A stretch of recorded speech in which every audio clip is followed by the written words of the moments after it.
Once again, as we get a glimpse here in the Champions Arena for the lineups, you can see what they're rocking with. Whole lot of flickers, whole lot of athleticism for Aurora. Okay, sorry, it was indeed a Lucas jungle. It was, yep. Hey, let's go ahead and throw it over to the caster desk to go ahead and take us into Game 2. Theory confirmed. Remnants of yesterday's series still haunt Onic Philippines as King Kong once again brings into the land of dawn that Lancelot in the jungle. Welcome to game number 2. First on the board is Aurora. Onic yet to score. Yep. By the way, fun fact, I think King Kong got the highest GPM yesterday, right? And that was on the Lancelot. But I really agree with what Renmar just mentioned, that it's gonna be hard pulling up the Lancelot this time considering Aurora's lineup. Yeah, I really love that throwback as well to the era where Lancelot and Fredrin just, they just met. And then at that time, right after, people realized it's really strong. You know what, Carl? You're throwing back to a time wherein Fredrin was new to the game, and this is what, early season 10? Yeah. But let me throw back to about 2 or 3 weeks ago, maybe a month, when in the XP lane, Fredrin was played by BTR's Luke to a win. So this is not weird in the current metagame. Like, yeah, it's very exotic, but it happens. Yeah, it does. And I feel like it responds well against the lineup of Onic, who really needs to almost always close in towards Aurora's lineup for them to actually pull off a team fight. I mean, Jushin in itself is kind of mid-range. And we did mention that it can be quite difficult, but for a team that, or for an idea which is just simply trying to stop Onic Philippines, and I feel like it's going to be really effective, or even just catching Brusco or stopping him in his tracks. Oh, speaking of getting stopped in his tracks, Renegade might be in trouble here, forced to use a flicker to get out. Make sure he doesn't die, but that is a huge resource. And very basically done here by Onic. Amazing dodge from that Phantom execution. He saw it a quarter of a second before King Kong pressed it. Yep. Fortunately, there was the flicker indeed that was available, but now it feels like just because of that simple resource that Onic Philippines knows is unavailable for Aurora, they will be the ones to try to scout the area first. But Demon Kite, he's quick to respond, and he's the one starting things up. They're actually getting started here, and they're focusing on the Fredrin. Very interesting choice here. And now they're fighting with very low HP bars, and King Kong will be able to get that turtle and just buff up his teammates just a little bit more, forcing Aurora to disperse. Icing on the cake, King Kong focused on the turtle, helped his teammates by scoring a shield, which allowed for them to push on forward. 2 free kills, big objective, Super Fam on! And I feel like we've seen this yesterday too. King Kong, even on a Lancelot, just being set on taking the necessary objectives, avoiding the team fights early on, going for the turrets, and with the Demon Slayer emblem in his emblem combinations too, it feels like they just know that this is the way to go, especially if they want to avoid the struggles or the challenges they'll probably face up against lineup or Aurora if they decide to fight them head on. Yeah, it is Throwback Thursday. It was called Demon Hunter. Now it's Season Hunter. Oh, yeah. It's the same icon. And this is what SDZYZ then in Season 9 used on this very hero to show us that, hey, you can play Lancelot to a utility form. You can't play it like this, just objective-wise. Now, Renegade gets caught once more. Yeah, Renegade again in trouble here. No flicker to save him this time around. Oh, actually, he's back on. What? Wow. That was a short cooldown, but you're not going anywhere. Super Friends pulls him back. They just don't let him get away. Now this is clearly Onic Philippines being the ones to rotate faster, especially considering the bastions in their hands. But That was so good right there for King Kong. Gets answered immediately by Demon Kite, but it feels like Aurora are just trying to cauterize the wounds here. Again, another kill into the Super Friends. He's on a killing spree, Leo. Super Friends and Brusco, 2v1. Those are 2 support heroes taking down Demon Kite. Super Prince feels like he's mad. It reminds me of the way he just suddenly played the Selena so aggressively after a loss in the regular season. And now they're again back at the quick rotations, even stopping Edward right here. Yep. Gonna go pulling it back for the next possible turtle fight, but I don't know. Aurora doesn't feel like they're ready to take this just yet. No, despite having a Fredrin again in the XP lane and a Lucas being so strong when you're fighting in the paint, Aurora seem to be doubting their early game strengths. Onic has single-handedly used the Lancelot once again to full effect. It wasn't a fluke yesterday. That wasn't a fluke. That was a fluke. Oh my goodness, it's already a 3K goal lead for Onic Philippines.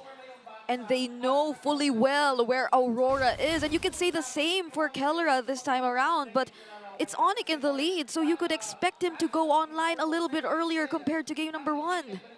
Check it out. Edward's first and last Fredrin game was back in Season 12 in a playoffs match against Onic. This very Onic. Wow. Wow, that's a big throwback. I'm very glad our stats people got it. It wasn't weird. It wasn't weird. It wasn't weird. It happened. We're not Mandela affecting y'all, all right? It is Throwback Thursday, and our production is confirming that this did happen. Yep. Right now, we're looking at the items so far for both of our teams. Only one has already, or only King Kong and Dominkite have already secured their first core item so far. But this is Onic Philippines paying full attention to the gold lane. Fortunately, Renegade is here to guide and protect Demon Kite, but I feel like they won't be letting Demon Kite really do his farming any further. Yeah, just to add to that, there's not much Renegade could do. Demon Kite senses it. Here's the conceal. Super Prince still engages. Oh Man, Super Prince, like we're gonna mention, is very, very mad, or looking like it, inside the Land of Dawn here. Just even diving under that second turret. Oh, force a fight on top side though. Beautiful engagement. 3-on-1. No chance for King Kong to make it out. That was so quick. The flicker into the title strike. Even with barely no vision on where exactly in the bush he was. In other words, pulling back Brusco as well. Super Prince still has some pretty good DPS even on his own. Putting Renegade on almost half. Look at that. This is probably one of Super Prince's most scariest forms. Like when he's able to do all this on the Jushin without being, or without any fear up against Aurora, despite the potential presence of like a setup into the burst damage that can be provided by UA, they just seem to know that they're way ahead for them to fear that. Super Prince is here to prove to us that this lineup works, again, despite the lack of burst. Again, the conventional understanding what burst is in the current metagame, the Super Fam has a chip on their shoulders. They want to make this lineup work, and so far it is. 2 turtles in, a solid 2,500 gold lead. Junglers are beating up. Yeah. Speaking of junglers, look at those 2 junglers on top side. King Kong and Demon Kite, a little bit of a high five to each other. And look at that as well. Onic forced out the feathered airstrike, so I think that's a very confident turtle going over to King Kong. And it was Brusco who started it all. Now they're going for mid. Big knock-up into the Tsunami Slam, but there's just no coordination whatsoever on the side of Aurora. Everyone is just running for their lives, Leo. Unfortunate. To be fair, I think Renegade was taking away Onic from his backline, all right? That's why he brought him there, but it cost him his life. It was worse. Even Edward had to pay the price, but Que sera, when you're down 4K like this, fresh off a turtle take, and Onic means business, this is what you can expect to happen. Yeah, and it was really surprising to see that the crossbow of that was still casted. And there you go. This time around, no fear whatsoever in the eyes of the Super Fam. Looking at Aurora head on and looking at them under their towers. It's only been 8 minutes, but look at this. Even Renegade, he's feeling the damage from the single thorned rose that King Kong is able to dish out. Super Fritz, you're a mage. You're not supposed to be underneath a turret with no minions like that. Okay, in fairness, one of the tankiest mages in the game, but still, right? And the guy who introduced the entire Brave Smite concept, tanky emblem combinations for a mage. So I'm surprised to see that he's not higher up there in the damage taken leaderboards, but you know. He's remixing his own rendition of the Jushin. It's a remix of a remix. This is the 2025 version of how you play it. And here's the thing. Here's what I'm afraid of, all right? Kellera's only been getting assists. He hasn't really even taken to the skies to actually get kills. Yep. And compared to earlier, there was no need for him to go for the Wind of Nature immediately, but Renegade... Oh, straight into the fight. I think that was a pretty forced Tsunami Slam. He's gonna go down as well with a few easy hits. King Kong playing it under these 2 turrets. And again, no fear whatsoever in the eyes of the Super Fam. Cyric Perez almost gave everyone from Aurora a signed face photo cards. Just, here we go. Shing, shing, shing. Look at that. Just using these feathered airstrikes to clear the minion waves. Whoop. Aurora is trying their very best to survive. Yeah, this is a huge problem though. If Oh, your God! lineup is like this, Oh my goodness. and they get to slow you down really well, enough for Kelra to just freely throw out his arrows. Like, this doesn't normally happen. The 1-1 gets bursted down, but in this scenario, Onic Philippines, through the Jushin, through the Baksha, whenever Aurora gets a little close, they almost always find a way to stop them from getting back safely. Again, hindsight is 2020, but I think this is what Onic was going for in Game 1. This kind of play style. I mean, it's pretty similar, right? Zushin in the core of it as well. The 1-1. The Yeah. 1-1, exactly.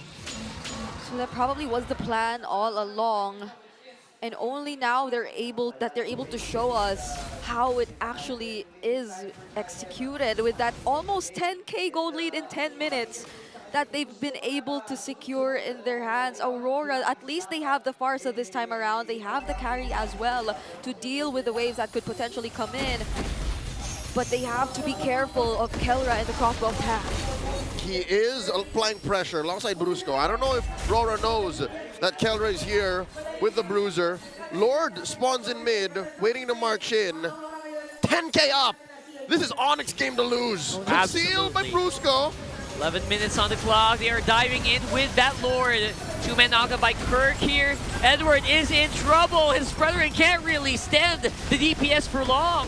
And now that turret is going to go down. Slow and steady. He doesn't even have enough time to use the Appraiser's Wrath if he wanted to. He can't. He just can't. He flickered away.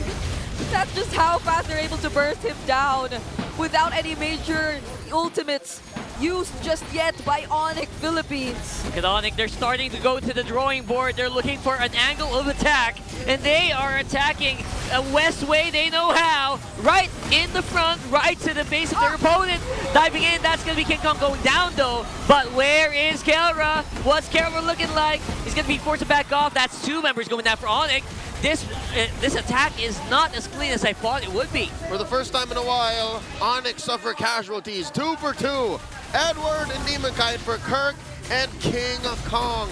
Man, that last inhibitor down bottom cost Onic a lot. Yep, we'll be seeing the instant replay in a bit where Kelra actually, in that particular sequence, was able to use the crossbow of Tang, but fortunately for Aurora, it actually transferred immediately from Edward to Demon Kite, two of those heroes in Aurora's lineup which are expected to tank the damage from Kelra. And so Yue, Dom and Kite, they were just able to focus down on clearing out the waves and defending their base. But this is something that allowed Onic to clear all of Aurora's base turrets, and that just keeps that 10K gold lead intact for Onic Philippines. Closer to about 9, but they have stopped the bleeding.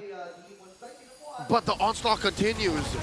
Oh, what is this? Okay, nice try here from Renjay, but that's going to be purified out of the way. 4v5 right now. Onic is on a rampage. They're just not stopping for anybody. Edward can't even put down the Appraiser's Wrath in time. And now it's an empty base. 3 members of Aurora to defend against an onslaught of Onic members. It's just impossible to fight. Demon Kite goes down even after that full combo, and that's game number 2 in the bag for Onic. The inevitable win for the Super Fam here. 1-1 on the board. Onic PH. They had their individual highlights in this game. Even up until that very last moment,